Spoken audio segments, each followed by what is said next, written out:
सरयू नदी के तट पर बसा एक गांव था, भारतपुर, जहां एक साधु रहता था।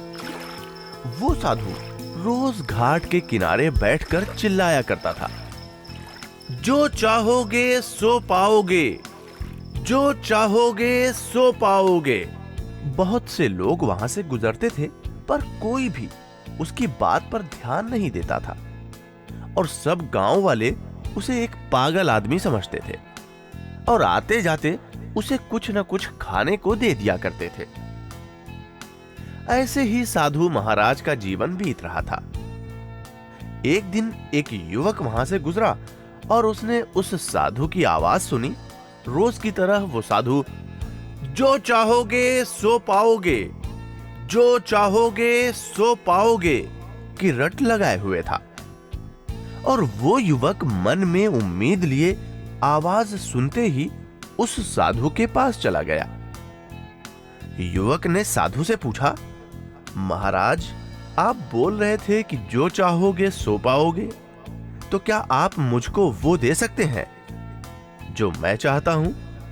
साधु उसकी बात को सुनकर तपाक से उसका जवाब दिया, बिल्कुल बेटा, तुम जो कुछ भी चाहते हो वो पा सकते हो, अगर तुम मेरी कही दो बातें समझ लो।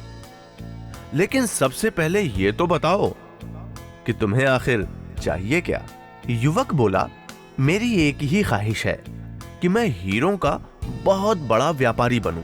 साधु मुस्कुराते हुए कहता है, कोई बात नहीं, मैं तुम्हें एक हीरा और एक मोती देता हूं।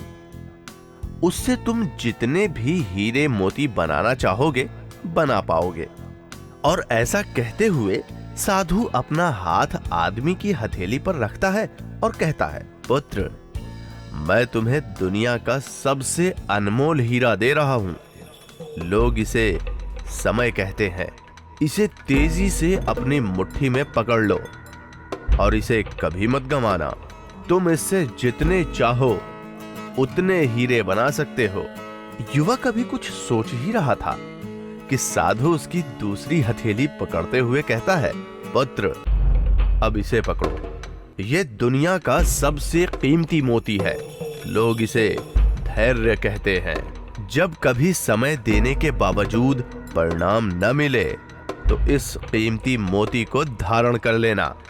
याद रखना, जिसके पास ये मोती है वो दुनिया में कुछ भी प्राप्त कर सकता है। युवक साधु महाराज का धन्यवाद करता है और गंभीरता से साधु की बातों पर विचार करता है। साथ ही ये निश्चय भी करता है कि आज से वो कभी अपना समय बर्बाद नहीं करेगा और हमेशा धैर्य से काम लेगा।